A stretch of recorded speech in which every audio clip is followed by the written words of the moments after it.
Now back to this toxic motherhood, or these toxic definitions attached to motherhood and guidelines. I have been around some women. I have been, I was born in the 70s. So I grew up around women. My grandma had she had 11 kids. She had 6 women. My aunts, I had 6 aunts. Well, 5 aunts and my mother. And then I was around other women and I just would watch them. Watch how they, process things. Watch how they checked each other. Watch how they argued about stuff. Watch how they praised each other. And it was just interesting because I grew up in a very conscious family. Even though it wasn't conscious in the way that we speak of consciousness now, they were conscious that people had needs. If you think about the 70s, you think about people like literally working, trying to make it, and dancing through their pain. Literally, that was the disco era. So they was dancing through their pain, putting on their fits, starching their jeans, wearing their bell bottoms with their boots, just enjoying themselves as much as possible. So I remember dancing through my pain, dancing and singing and just enjoying certain things. So that may be why it's so hardwired in me, because dancing is freedom. It's so freeing. It allows you to, like, your body is meant to move, and your body is meant to move in ways that you can't even describe. Like watching not just organized dance like Zumba and ballerinas and different things like that, choreography, all of that is wonderful. But the freedom that you get with dance is something else. But let's go back.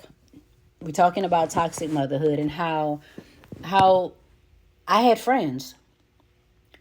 You may remember, your mom being someone who, you never saw her drink, you never saw her do this, you never saw her do that. Mothers learned to hide who they were.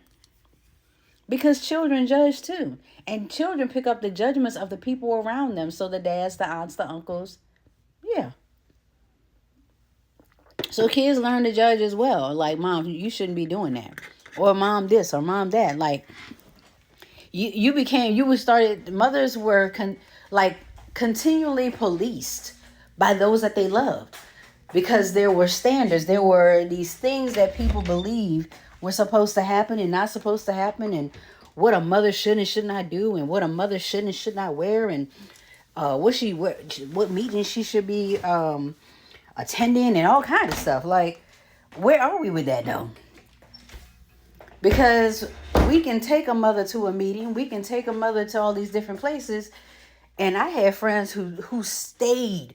When I say they stayed with alcohol in their system so they can manage their lives, because it was a time when taking medications for your issues meant you was crazy, and nobody wanted to be labeled as crazy, because there was a whole culture, a whole movement of taking people's children from them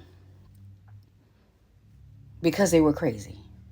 So you were holding on to your children for dear life, and vodka don't have no smell.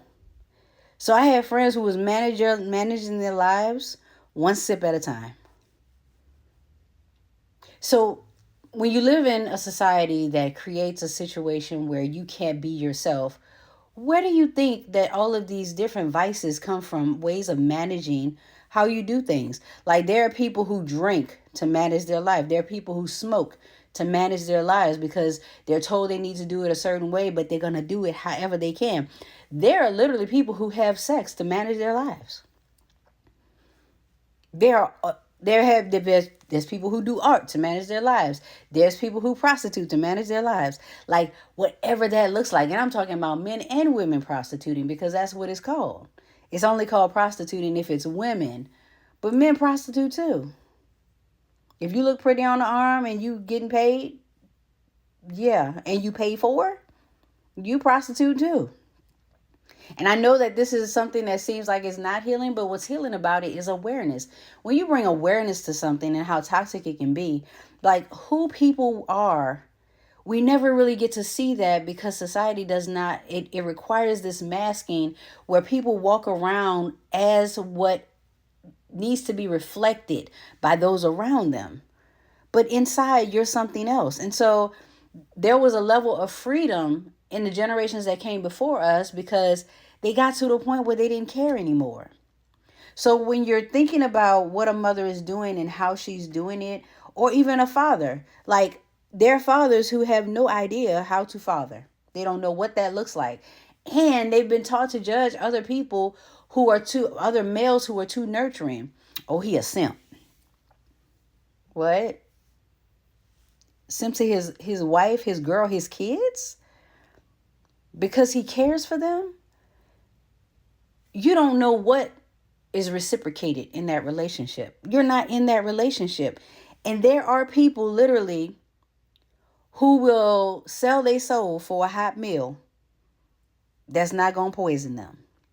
I have had plenty of men who say something as simple as, I think you're attractive. I want to get to know you. And then the next thing they say to me is, you going to cook for me? Huh? Can we cook together? I can cook for you, but I don't want your attachment to me to be that I'm cooking for you. You gonna buy the groceries? Nah, I don't want to eat then. Then you don't want to eat.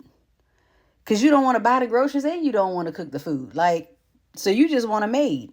Like, going into like all of these different labels of what each person should be doing and how they should be doing it and why they should be doing it has created these toxic traits. And it's not everybody. Everybody don't have this issue. People just find who they like and they be with that person. And many people are with who they settled for because they don't want to work on themselves and they've settled on a version of themselves that they desire to be. And that person matches that. So you could be with a person that you settle for because you don't want to do no more work because you're tired. And then you're willing to deal with the toxicity and you're fine with there not being any growth. You're like, I don't have to do shit. We don't have to grow together. I like it like this. We can be this way for the rest of our lives.